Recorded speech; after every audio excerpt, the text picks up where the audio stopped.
María San Román Cutanda, que nos va a hablar sobre una herramienta jurídica para la genealogía del siglo XXI, la prueba de ADN en el derecho español. José María San Román es abogado en ejercicio, graduado en Derecho y máster de acceso a la abogacía por la Universidad Complutense de Madrid. Es máster en Derecho Nobiliario y Premial, Heráldica y Genealogía por la UNED. Es también colaborador asociado de la Real Academia de Jurisprudencia y Legislación, socio colaborador de la Real Academia Matritense de Heráldica y Genealogía, académico correspondiente de la Real Academia de Bellas Artes y Ciencias Históricas de Toledo y presidente de la Sociedad Toledana de Estudios Heráldicos y Genealógicos. Es miembro del Consejo de Redacción de las revistas El Miradero, Alfonsí y Tazmía, entre otras. Cuando quieras. Bueno, muchas buenas tardes. Muchas gracias, querido presidente de esta asociación, querido presidente del Instituto Heráldico Genealógico Italiano, del que también me honro en ser parte, presidenta de la Academia Internacional de Genealogía, miembros de las juntas de gobierno y miembros de las entidades colaboradoras, y señoras y señores, buenas tardes a todos. Muchas gracias una vez más por la oportunidad que se me da de estar en esta casa. Gracias a la benevolencia del comité organizador, veo aquí a doña Inés con nosotros, para poder exponer un asunto que me parece importante en el sentido de que se analiza siempre, y así es como lo pedía el lema de este congreso, hablar de genealogía en el ámbito del siglo XXI, en el ámbito del avance de la modernidad. Lógicamente, el ser humano da pasos. La ley va siempre 2 pasos por detrás de los seres humanos, pero es cierto que debemos tener en cuenta, sobre todo los que nos dedicamos al mundo de la genealogía, cuál es el marco jurídico que en España nos regula, en el caso concreto de la prueba de ADN, que es un mecanismo que cada vez más se va implementando en el ámbito de la genealogía, poco a poco va entrando a formar parte de una manera cada vez más importante en el ámbito de nuestras ciencias, y en consecuencia requiere que el genealogista conozca, y esa es mi intención, que el genealogista conozca cuáles son los mecanismos y cuáles son las limitaciones que tiene en el ejercicio de su profesión como tal. ¿Cuál es la razón que inspira a la genealogía a tratar sobre prueba de ADN? Es lógica, el poder conocer, la posibilidad de conocer el presente y el futuro de las familias y de los linajes. Sin embargo, no ha sido hasta hace apenas 20 o 30 años cuando se ha comenzado a dar un especial valor a la prueba de ADN, en el sentido de que se ha puesto, digamos, más cercana al ciudadano, por diversas razones que vamos a explicar en este caso. Un ejemplo de esta plena integración lo tenemos en lo que ha realizado hace apenas unos meses el Ministerio de Justicia, comprando la plataforma Bonaparte, una plataforma informática que ha realizado el Instituto Forense de Holanda para identificar a contendientes de la Guerra Civil Española. También tenemos el caso de la empresa MyHeritage, que ha tenido una sanción por parte de la Agencia Española de Protección de Datos en marzo de 2021 a raíz de una denuncia presentada por la OCU, por considerar que la empresa trataba datos de carácter sensible sin la suficiente cuidado jurídico de los mismos. Yo no entro a valorar el asunto, sí que la resolución está en la página web de la Agencia Española de Protección de Datos si lo desean, y ahí lo pueden entender. La Declaración Internacional de Datos Genéticos y Humanos de la UNESCO de 2003 entiende los datos genéticos como información sobre las características hereditarias de las personas obtenidas por análisis de ácidos nucleicos u otros análisis científicos. Ustedes ya han podido ver en estos días el contenido de esos análisis, por tanto yo no me voy a referir a ello. Sí que es cierto que el legislador, es una de las muestras que el legislador comprende imprescindible la necesidad de regular de forma al menos primigenia, una forma inicial, los derechos y las obligaciones, así como las limitaciones que existen sobre los elementos genéticos. El derecho español acogió varias proposiciones de ley, una en el año 95, que vino a partir de la Recomendación 92.1 del Consejo de Europa de 10 de febrero del 92 sobre pruebas genéticas y de cribado con fines sanitarios. así como otra en la que se hablaba sobre el uso de análisis del ácido desoxirribonucleico dentro de la estructura del derecho penal, es decir, lo fundamentaba sobre todo en el ámbito procesal penal, que también es importante en este caso y también nos va a servir para el objeto expositivo de hoy. Aunque efectivamente el ámbito de la prueba de ADN es el ámbito sanitario, lo cierto es que hay un ámbito penológico, hay un cuadro penológico que vamos a ver al final de la intervención y, por supuesto, hay una evidente trascendencia genealógica. Por tanto, el genealogista, insisto, tiene que conocer cuáles son las limitaciones que tiene a la hora de, en caso de que caigan en sus manos pruebas genéticas, hasta dónde puede utilizar los datos dimanantes de esas pruebas genéticas. La actual normativa europea, esta recomendación de la que hemos hablado, se compone de 13 artículos en los que se establecen, sobre todo, cuestiones programáticas, ¿no? Por ejemplo, el derecho de información del ciudadano sobre la existencia de estos medios, de su finalidad, de sus consecuencias, el derecho a la igualdad a la hora de realizar ese tipo de pruebas, y todo el mundo puede tener acceso a ellas. La protección de derechos de personas especialmente vulnerables, me refiero a personas menores o incapaces, por ejemplo. La obligación de que las pruebas genéticas se realicen con intervención de médicos especialistas. Esto es muy importante. Todo el derecho español exige que esas pruebas sean realizadas por facultativos, tanto, por ejemplo, en la extracción de sangre o en el tratamiento de ese contenido genético, como en su procesamiento y, por tanto, en sus resultados. De hecho, el artículo 326 de la Ley de Enjuiciamiento Criminal lo que recoge es que si no se cuida la cadena de custodia a la hora de tratar las pruebas, esa prueba puede devenir en una vulneración de legalidad constitucional y, por tanto, devenir en nulidad de pleno derecho. Es decir, no puede utilizarse ni como medio de investigación siquiera, cuanto menos, insisto, como medio de prueba. En este sentido, como ya se ha dicho, esa proposición del año 95 empezó con el uso y la práctica de prueba del análisis del ácido desoxirribonucleico, pero será en el año 98 cuando se apruebe por fin una proposición no de ley que lo regula dentro de la estructura de nuestro derecho penal, con unas breves modificaciones que hizo el grupo Convergencia y Unión. Con carácter previo únicamente habíamos tenido dos grandes reformas y dos grandes exponentes a nivel jurídico de esta cuestión. Uno había sido la modificación que se opera en el año 2003 del Código Penal y de la ley de enjuiciamiento, que modifica la ley de enjuiciamiento criminal, donde se empieza a incluir el ADN dentro de las técnicas de investigación, es decir, como medidas dentro de la fase de instrucción. No olviden que en España hay instrucción y enjuiciamiento, son dos fases diferenciadas, y en esas medidas de instrucción, por cierto, en este caso con injerencia dentro de los derechos fundamentales y libertades públicas de la Constitución, se hacía necesario por el principio de legalidad y también por el principio de jurisdiccionalidad y de previsión normativa, incluirlo expresamente para que esa prueba se pudiera utilizar. Y en el ámbito de la Ley de Enjuiciamiento Civil, el artículo 767 de nuestra vigente ley del año 2000 lo que recoge es en exclusiva la regulación de la prueba genética dentro de los procedimientos de paternidad, maternidad y filiación. En este sentido, se admiten en los procedimientos civiles esas pruebas e incluso en el caso de la paternidad existe una presunción de paternidad para el caso de negarse la prueba, pero eso es un asunto que hoy no nos compete. Entre la doctrina, Suárez Espino ha subrayado el conflicto del aspecto de las pruebas de paternidad tienen con respecto a la intimidad del afectado. Aquí hay una cosa muy importante, tenemos que hablar del derecho a la intimidad. El derecho a la intimidad, artículo 18 de la Constitución, junto con el 10, la no injerencia en la intimidad personal del individuo afecta también a esas pruebas de ADN en sentido genealógico. ¿Por qué? Porque probablemente nos encontremos con unas pruebas y precisemos del consentimiento expreso para poder realizar a partir de esas pruebas los estudios genealógicos que procedan. ¿Qué ocurre? Que en esa pugna de intereses, el Tribunal Constitucional reconoció en su sentencia 7/1994 que prevalece en todo caso el interés social y de orden público que subyace en esas declaraciones de paternidad, es decir, dentro del ámbito de la paternidad, en las que están en juego los derechos de alimentos y sus derechos sucesorios de los hijos, objeto de especial protección por el 39.2 de la Constitución.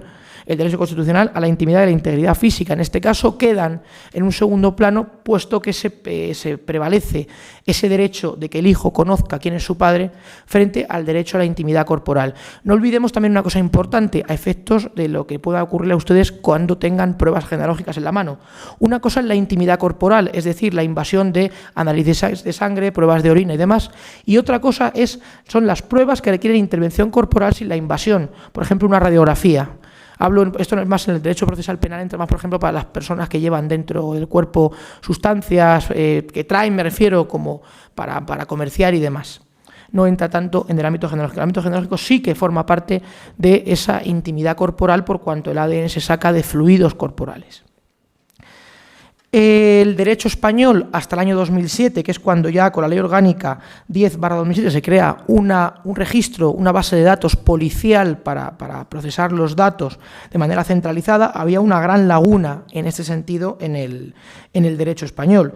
Esta unificación de registros, que además se hizo de todos los fuerzas y cuerpos de seguridad del Estado que colaboraron mediante el proyecto SUBA, que empezó en el año 2005, lo que ha logrado es tener un registro, un modelo de registro que sería muy interesante en el futuro para aspectos también genealógicos, dentro, insisto, la pieza fundamental en todo esto, que es el consentimiento expreso de la persona cuyos fluidos se someten a pruebas. Como digo, logró crear un registro de suficiente entidad como para poder valorar esas pruebas de ADN. Bien, por su parte también tenemos que hacer mención a la Ley 14/2007 de investigación biomédica, que es la que tiene por objeto regular con pleno respeto a la dignidad y a la identidad humanas y a los derechos inherentes a la persona, la investigación biomédica y en particular el tratamiento, almacenamiento y movimiento de las muestras biológicas. El artículo 45 de esa ley nos interesa bastante porque son los principios por los que se debe regir la realización de toda prueba de ADN. El principio de accesibilidad y de equidad, que todos podamos acceder a la prueba igual, es una positivización en el derecho español de esa reglamentación del año 92. El derecho a la protección de datos, esto es fundamental, esta es la clave de la intervención que estoy dando hoy. Se debe garantizar el derecho a la intimidad y el respeto a la voluntad del sujeto en materia de información, así como la confidencialidad de esos datos genéticos de carácter personal. Y ese personal siempre sanitario que acceda a los datos en ejercicio de sus funciones queda sujeto al deber de secreto de forma permanente, igual que también se queda dentro de los procedimientos penales en el caso de la instrucción para determinadas pruebas. Incluso hay algunas, conforme a la ley de enjuiciamiento criminal, que se recogen en pieza separada secreta, incluso para asegurar que no hay ninguna vulneración. Por supuesto, la gratuidad y fundamentalmente el consentimiento. El consentimiento escrito debe obtenerse del sujeto fuente o, en su caso, de sus representantes legales. Ya no sirve el consentimiento tácito que servía hasta el año 2018, ahora sirve el consentimiento expreso. Además, en el ámbito sanitario se pueden obtener muestras de personas fallecidas, cosa que a un genealogista también le interesa, siempre que pueda resultar de interés para la protección de la salud, salvo que el fallecido lo hubiese prohibido expresamente en vida, y así se acredite. Para ello, lo que hace falta es la consulta de los documentos de instrucciones previas, me refiero a las últimas voluntades. En la actualidad y de conformidad con la disposición adicional 17ª de la Ley Orgánica 3/2018, que es la que regula la protección de datos, en concreto, o entre ellos los datos de carácter de salud y, por tanto, la normativa que afecta a la cuestión que nos añade, se remite al Reglamento General de Protección de Datos y añade un corpus jurídico, nuestro derecho español, que es necesario conocer. En concreto, la Ley General de Sanidad, la 1486, la de Prevención de Riesgos Laborales, esta menos, aunque también tiene alguna cuestión que ver, aquí en la nuestra no, pero forma parte del corpus jurídico. La Ley Básica Reguladora de Autonomía del Paciente, esto es muy importante. La Ley de Cohesión y Calidad del Sistema Nacional de Salud, la de Ordenación de Profesiones Sanitarias, la de Investigación Biomédica, la General de Salud Pública del año 2011, la de Ordenación y Supervisión y Solvencia de Entidades Aseguradoras, la Ley de Garantías y Uso Racional de Medicamentos y el texto refundido de la Ley General de Derechos de Personas con Discapacidad, así como de su inclusión social. Queda claro, y vamos a la entidad constitucional de la genética, que la legislación sectorial en el ámbito de la prueba de ADN no es excesivamente extensa en el derecho español, si bien queda muy claro que esos datos genéticos, que así entiende el considerando número 34 del Reglamento General de Protección de Datos, lo que dicen es que debe entenderse por datos genéticos los datos personales relacionados con características genéticas heredadas o adquiridas de una persona física provenientes del análisis de una muestra biológica de la persona física en cuestión, de la muestra que sacamos, insisto, de sangre, de saliva o demás, y en particular a través de un análisis cromosómico del ADN o del ácido ribonucleico, así como de cualquier otro elemento que permita obtener la información equivalente. Prescripción cuyo ámbito, lógicamente, se entiende ope legis a la inclusión de datos en registros sanitarios. ¿Puede un genealogista manejar un registro de datos de carácter personal genéticos? Yo entiendo que hoy por hoy no, salvo que ese registro tenga unas autorizaciones específicas, pero en principio el genealogista no debe manejar esos datos, solo debe tratar de utilizarlos para su investigación. El derecho a la intimidad genética, que es digamos, al lugar al hito jurídico al que llegamos, goza de un régimen de protección que no se agota en el derecho español, pero que sin embargo en la vía constitucional nacional ha tenido una importantísima repercusión. De hecho, ya hemos hablado antes de los conflictos jurídicos que atañen, por ejemplo, en el ámbito de la paternidad, también en el ámbito de la investigación penal, siempre priorizando, en el caso de la investigación penal, el interés público, basado, por supuesto, en el principio de proporcionalidad stricto sensu que recoge la ley de enjuiciamiento criminal. Si bien también hay que tener en cuenta otra cuestión, que es el principio de opacidad que rige al derecho de la intimidad genética. Es decir, es tan importante el derecho a la intimidad genética de conocer nuestros propios datos como el derecho a la libertad que se tiene de no conocerlos, salvo que, como dice la ley, afecte a la salud o afecte inmediatamente a la persona en su salud, en su estado de salud. Existe en el Reglamento Europeo una prohibición expresa del uso de una serie de datos concretos, como son aquellos de opiniones políticas, convicciones religiosas, filosóficas, sindicales y, por supuesto, los datos de carácter sanitario, en concreto los de carácter genético. Hemos hablado de ese interés público que se persigue a la hora de tratar el ámbito de la prueba de ADN. Se entiende, la genealogía no se entiende como tal de un interés público, sino de un interés privado.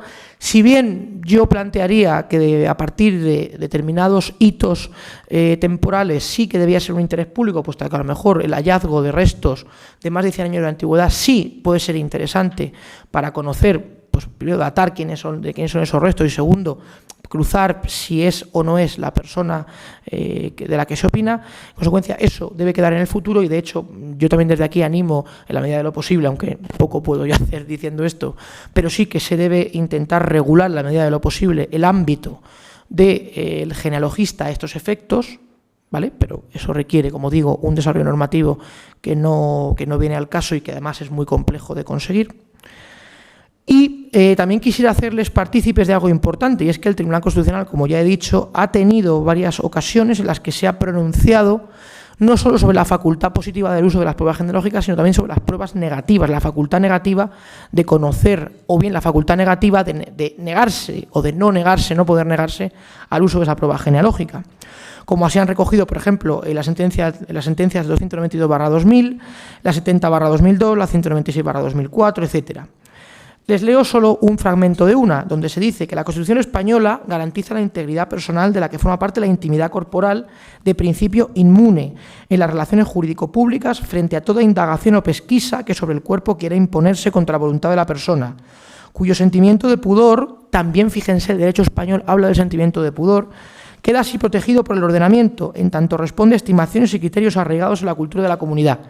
La intimidad personal puede llegar a ceder en ciertos casos en cualquiera de sus diversas expresiones, sigo citando expresamente, ante exigencias públicas, pues no es este un derecho de carácter absoluto, pese a que la Constitución, al enunciarlo, no haya establecido de modo expreso la reserva de intervención judicial que figura en las normas declarativas de inviolabilidad de domicilio, secreto de comunicaciones, etc.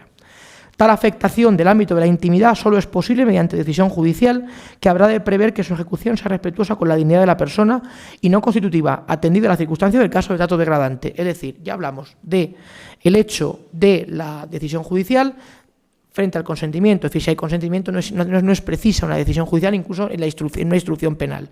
Y hablamos en todo caso de la intimidad corporal, hablamos del pudor, que también está recogido en nuestra jurisprudencia y por tanto es una fuente complementaria del derecho, y por supuesto también hablamos de la dignidad de la persona, ello también es fundamental y es algo que basa todo aquello en lo que se habla de la intimidad corporal. Hay aquí, por tanto, una construcción jurisprudencial de ese derecho a la intimidad genética, al sentimiento del pudor. Ustedes lo tienen más expresado y más explicitado en el texto que podrá leerse en las actas. Y deben recordar que para que se afecte constitucionalmente, y esto es muy importante para el genealogista, que constitucionalmente se afecte ese derecho a la intimidad corporal en el sentido peyorativo, en el sentido negativo, tienen que concurrir jurisprudencialmente 4 requisitos. Primero, que exista un fin constitucionalmente legítimo. Si no existe ese fin constitucionalmente legítimo, no podemos hacer esa injerencia en los derechos fundamentales. Segundo, que la intromisión esté prevista en la ley, principio de legalidad y principio de previsión normativa, sobre todo muy vinculado al derecho procesal penal. Tercero, y como regla general, que la injerencia en la esfera de la privacidad constitucionalmente protegida se acuerde mediante resolución judicial motivada, principio de jurisdiccionalidad o, insisto, consentimiento. Y, finalmente, que se observe el principio de proporcionalidad, es decir, que no se hagan ni más pruebas, ni esas pruebas que se hagan lleguen más allá del alcance necesario, es decir, que no se, no se entre, como se diría vulgarmente, como un elefante en una cacharrería, ¿no? No se debe ni se puede dar pasos excesivos y desproporcionados a la hora de obtener determinadas pruebas. Si podemos conseguirlo con una, no hacen falta 3. ¿Me explico? Ese es el principio de proporcionalidad. Finalmente, y con esto ya termino, tenemos los aspectos penológicos, el cuadro penológico del uso del ADN. Lógicamente tenemos, por supuesto, el ámbito que recoge a los profesionales sanitarios. Hemos hablado ya del deber de secreto, hemos hablado ya del deber del procesamiento de los datos, incluso en el ámbito, por ejemplo, de análisis clínicos, datos anonimizados. Ustedes sabrán, cuando se hace un análisis de sangre, ven que el bote va con un código de barras, no va con un nombre y unos apellidos. ¿Por qué? Porque debe estar anonimizado para asegurar la mayor protección de datos posible. Una intimidad que, además, en el ámbito del profesional que utiliza estos datos, puede dar lugar a lo que llamamos el delito de revelación de secretos, artículo 199 de nuestro Código Penal, donde se dice que el que revelare secretos ajenos de los que tenga conocimiento por razón de su oficio o sus relaciones laborales será castigado con la pena de prisión de 1 a 3 años y multa de 6 a 12 meses, añadiendo un tipo agravado, y es que el profesional que con incumplimiento de su obligación de sigilo o de reserva divulgue los secretos de otra persona, será castigado con la pena de prisión de 1 a 4 años, multa de 12 a 24 meses e inhabilitación especial para el ejercicio de su profesión por tiempo de 2 a 6 años. Es decir, si yo, por ejemplo, de un análisis de sangre revelo que una persona padece una enfermedad infectocontagiosa o una ETS o algo similar. ¿Me explico? Antes, en el artículo 197.5, también se habla de otro tipo agravado de revelación de secretos cuando los hechos descritos en los apartados anteriores afecten, entre otras cosas, religión, creencias y salud, origen racial o vida sexual. 3 cosas que están incluidas, que pueden estar incluidas dentro de lo que el genealogista puede llegar a tratar en una investigación. Me refiero, por ejemplo, al caso de las paternidades, ¿no?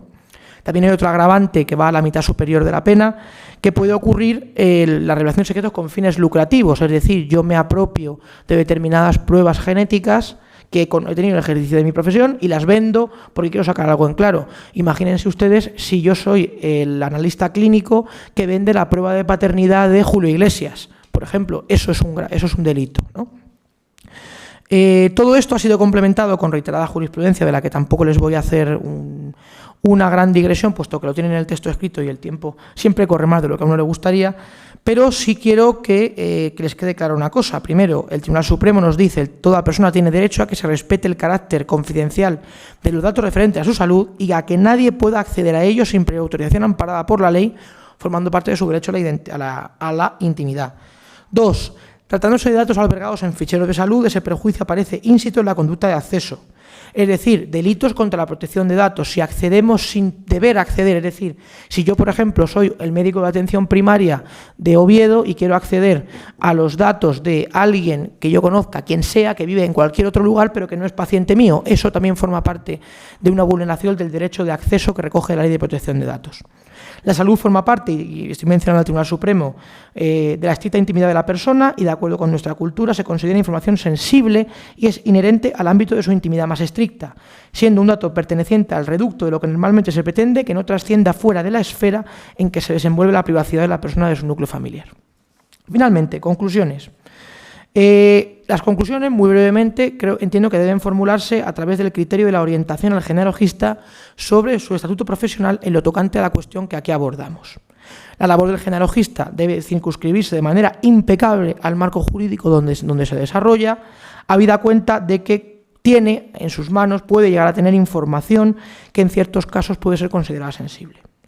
Ha quedado evidenciado, primero, que el ADN es un dato sensible a efectos del derecho, que está sometido a la intimidad genética, que el código genético crea en cada individuo un nuevo ámbito inviolable en el que cualquier intromisión ilegítima resultaría legalmente reprochable, o sea, cada ADN de cada uno es un dato y cada dato que se extraiga de esas pruebas es un dato que genera un mundo de datos relevantes, individualizados y personales de la persona que tiene ese ADN, ese cuerpo genético.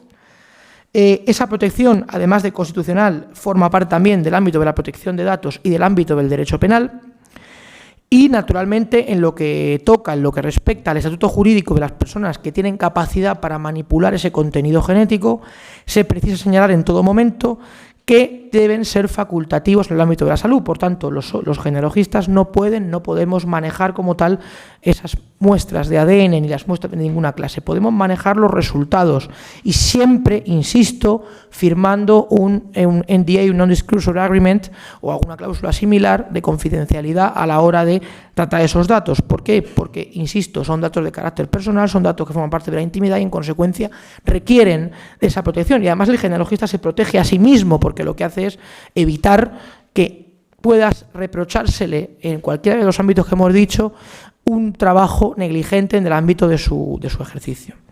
Las repercusiones penológicas y sancionadoras en el ámbito administrativo, hablo de la Agencia Española de Protección de Datos, son evidentes y, en consecuencia, entendemos que esas repercusiones deben ser evitadas por parte del genealogista mediante un cuidado sumo a la hora de tratar los datos con que se encuentra.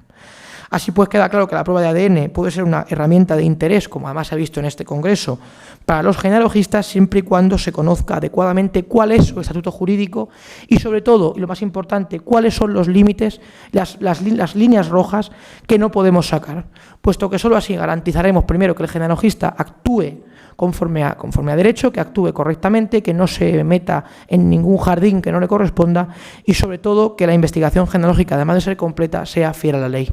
Muchas gracias.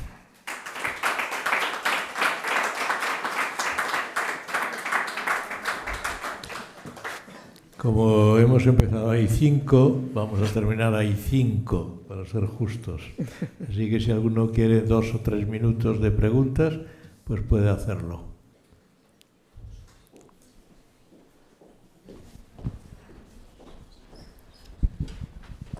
Gracias, primero de todo, fenomenal intervención. Y me surge una duda. En el ámbito sanitario, ¿cómo concierne o cómo afecta la ley, por ejemplo, en el caso de pacientes posiblemente oncológicos que quieran saber datos de familiares difuntos, de si hay una continuación en un cáncer o algo, y se tuviera que exhumar o sacar un resto de una persona difunta? ¿Permite o no permite esta ley en España y en alrededor del mundo? Esa pregunta es bastante larga de responder, pero vamos, te voy a responder de una manera rápida. Vamos a ver, primero, hay una ley de autonomía del paciente, que es donde se regula el estatuto jurídico del paciente, eso es lo primero. Segundo, probablemente existan todavía, si no se han destruido, en el caso que tú me estás mencionando, puede ocurrir que todavía existan expedientes sanitarios, las fichas de esos pacientes.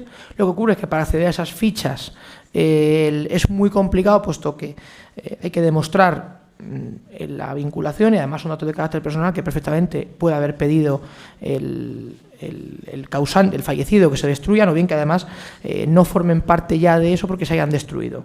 En cuanto a las exhumaciones, vamos a ver, una exhumación normalmente eso lo lleva la ley de policía mortuoria. Generalmente las exhumaciones en las comunidades autónomas en España, porque cada una tiene su legislación de policía mortuoria, son a partir de los 5 años y además siempre en invierno y siempre de día, por cierto.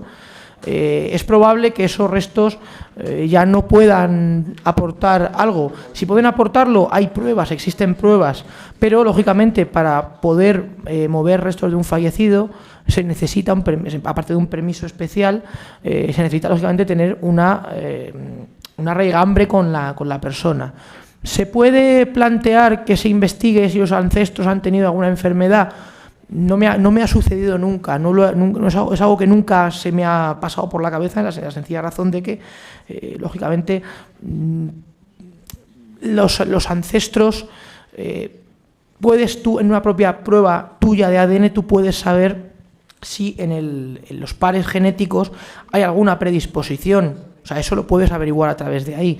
Yo entiendo, y yo no soy médico, entiendo que un facultativo es el que tiene que responderte a esto, ¿no? Pero no hay ahora mismo no hay una legislación específica para ello. Por ejemplo, sí que es verdad cuando se extraen restos arqueológicos o restos de alguna catedral, lo que sea, pues yo que sé, una sepultura de una catedral, para averiguar si este rey es uno o es otro. A ver, eso es diferente, ¿no? Porque además han pasado ya bastante tiempo y han pasado de largo los plazos normalmente necesarios para ello, y por supuesto se puede hacer siempre con consentimiento de los descendientes, y se ha hecho en algunos casos, pero realmente no es algo habitual, insisto, el ADN te puede dar esa información desde tu propio ADN, los pares genéticos. Entiendo que pasado un tiempo y con una acreditación se podría valorar jurídicamente, pero habría que analizar caso por caso. De acuerdo, muchas gracias. Muy bien, entonces con esta pregunta interesante, yo diría que ya nos complica mucho la vida mientras estamos vivos